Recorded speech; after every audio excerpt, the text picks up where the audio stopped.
Hello everybody, it's TannerFishies here, back again with a new Ninjago video here on the channel. In today's video, we are going to be breaking down and ranking all 6 of the named Ninjago Nindroids that have existed throughout the entire series. Now, the term Nindroid itself in the context of the Ninjago world is kind of applicable to a lot of things. There are several characters and several people in the Ninjago series that can technically be classified as Nindroids, but there is a difference between Nindroids and just simple robots. In my opinion, Nindroids are a little bit more humanoid, and Nindroids themselves are often equipped with some type of physical fighting ability. They're basically a combination between ninja and androids. There have been several examples of other robots throughout the Ninjago series, such as characters like Unagami and every other AI that have existed within Prime Empire, but honestly I don't consider those characters to be Nindroids at all. We've had a lot of Nindroids throughout the Ninjago series, a lot of which are just random nameless drones, which will not be included in today's video. This list will simply consist of all of the named Ninjago Nindroids that essentially have personalities and are essentially characters. This is just a list ranking the 6 named Nindroids that we've seen throughout the entirety of Ninjago. With that being said, this is simply my own opinion, so do keep that in mind as well as you continue watching the video. You probably will not agree with this list when it's all said and done, and I wouldn't expect you to. Everybody's going to have their own opinions, and after the video is over, I encourage you guys to rank all 6 of these Nindroid characters down below in the comment section based on your own viewpoints and your own opinions. With all of that being said, and with that quick intro out of the way, let's go ahead and check out the number 6 entry on this list, which is in fact going to be the character of Mindroid. Now, Mindroid himself is kind of an interesting case. He's a Nindroid made up of the Overlord's army, but he's essentially a character that kind of got the short end of the stick, quite literally if I must say so myself. Obviously, Mindroid is going to be based off of the other Nindroids, but because they eventually ran out of metal and parts to build the Nindroids, Mindroid ended up being a little shorter than the other members of the army. He's essentially a mini Nindroid, therefore Mindroid. Now, Mindroid himself, though, is very funny in a lot of ways. I do really appreciate his character quite a bit. When he made his first appearance in Ninjago Season 3, he was portrayed as being very short, but also very angry. He was almost the angriest member of the Nindroid army, probably because of his size, and he used that anger effectively when he battled against the ninja. Of course, with no shortage of comedic fashion, Mindroid actually packs quite a punch, and that's been proven several times throughout Season 3. Not only has he gone up against the ninja on his own, he's also taken on his own general, that of course being General Kryptor, in a battle of just pure anger and aggression. I really love Mindroid's character for a lot of reasons. I think he's really funny, and even though he is rather short, I do feel like Mindroid himself, like I said earlier in the video, packs quite a bit of a punch, especially in relation to the other Nindroids in the Overlord's army. Next up in the number 5 spot, we have General Kryptor. Going straight from Mindroid to the leader of the Nindroid army, we have General Kryptor in the number 5 spot. Now, Kryptor himself doesn't really have that much of a personality when you compare him to Mindroid. I feel like Mindroid definitely has more character going on, but in terms of Kryptor, he's a lot more intimidating and he's more complete. Being the leader of the Nindroid army, this guy is quite impressive in terms of his fighting ability and his stance in general. This guy's design is really nice. I love General Kryptor's look in all of the Ninjago series that he's appeared in. He just presents this really intimidating aura around himself, and I can't help but find that to be extremely awesome. The Nindroids themselves have always been one of my favorite villain groups throughout all of Ninjago, and Kryptor being at the center of that is quite impressive. Kryptor himself, like I said, doesn't really have that much of a personality, but he strives off of brute force and just pure wit alone. We've seen that constantly in the series as he's taken on Zane, and pretty much won against him at several points in time. He also is very good at commanding the Nindroid army, of course following the leadership of Pythor and the Overlord.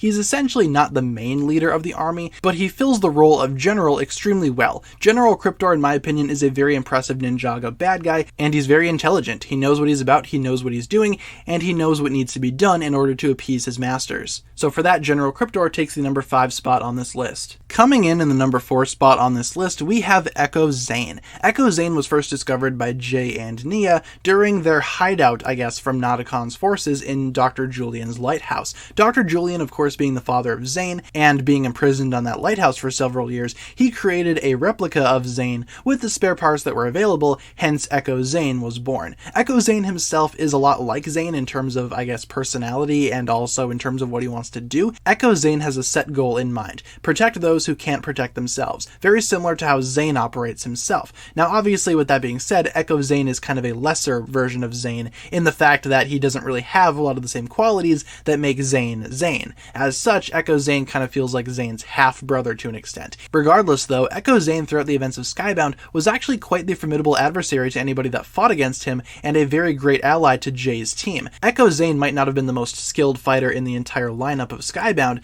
but he actually put in a lot of work. He was able to provide a lot of assistance to the ninja just based off of pure wit alone, which is obviously what connects him to his brother Zane. Obviously, Echo Zane hasn't really been seen since the events of Skybound, as that season was pretty much erased from the Ninjago timeline, and he was originally scheduled to make a return as the true identity of Mr. E during Sons of Garmadon. Obviously, that didn't really happen in the context of the show itself, so Echo Zane and Mr. E continue to remain separate characters. Regardless though, Echo Zane throughout his time in Skybound was a very memorable addition. He was a replica of Zane that wasn't able to do as much as Zane was doing, but his motivation and spirit were extremely strong, and as such, he's since become one of the most memorable parts of the entire Skybound season. So as such, Echo Zane takes the number 4 spot on this list. In the number 3 spot, I decided to put Pixel. Now, Pixel, of course, has been a character since we've seen all the way back in Season 3, and she's a fan favorite. I, for one, very much enjoy the character of Pixel. I think she's extremely likable and very fun, and especially now that she is the new Samurai X, Pixel has definitely excelled for me in terms of character. After her initial appearance in Season 3, being an ally to the ninja and a close companion of Zane's, she was dismantled during Season 4 and plugged into Zane's head via a USB port, apparently, and she essentially became Zane's AI for a while, but ultimately she decided to break out of that prison and come into her own element once again,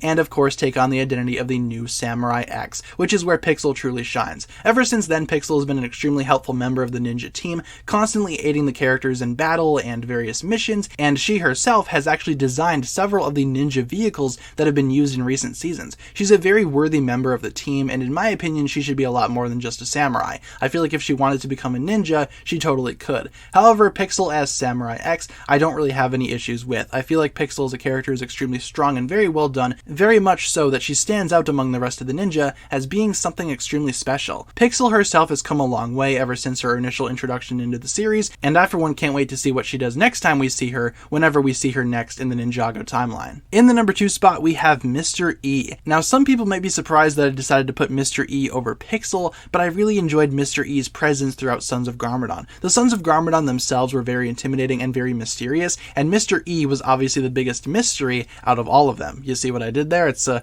little bit of a pun. Feel free to like and subscribe. Anyway, Mr. E himself, even though we didn't really know a whole lot about him, and we honestly still don't, he was very much one of the most memorable parts of the Sons of Garmadon team, and the season itself, I'd say. He's had several memorable battles throughout the entirety of his run in Ninjago, whether it be the time he faced off against Lloyd for the Mask of Vengeance, or when he battled Zane to the point of nearly destroying him. Mr. E was a very strong character throughout Sons of Garmadon. My only issue with Mr. E was his departure. He was killed by Garmadon himself during the first couple of episodes of Ninjago Hunted, and that in and of itself was quite the big blow to his character for me. I thought that Mr. E was one of the most interesting members of the entire Sons of Garmadon cast, but ultimately he met his end way too soon, I feel. I feel like there could have been a lot more done with that character, but he was just kind of silently pushed out of the series, never to be seen again. Obviously, being a Nindroid, it was very clear why he was chosen to be the one killed by Garmadon, as Garmadon wouldn't be killing a human in that sense, but still, Mr. E was a very respectable character, and I honestly hope he comes back at some point in time. Like I said earlier in the video, the initial plan for Mr. E was to reveal his character to be Echo Zane in disguise, but ultimately those plans fell through, as the Ninjago staff thought that Sons of Garmadon itself already had a lot going on. Even though Mr. E and Echo Zane continue to remain separate characters, they are still very big standouts, especially in the case of Mr. E. I absolutely adored his character during Sons of Garmadon, and even the short period of time that we saw him in Ninjago Hunted. He's personally one of my favorite secondary villains, and like I said, I hope we can see him again at some point in time. And in the number 1 spot, surprise to probably nobody, we have Zane, who is honestly one of the best characters in Ninjago, and clearly the best Nindroid that we've seen by a long shot, of course in my own opinion. Zane himself was not initially conceived to be a Nindroid. During the original pilot season for Ninjago, there were no plans to have Zane reveal himself to be a Nindroid. This was not put into place until the first season, when it was revealed to the shock of both the audience and the ninja themselves that Zane had been secretly a Nindroid this entire time. Zane didn't know it, as his father had disabled his memory switch before he had passed,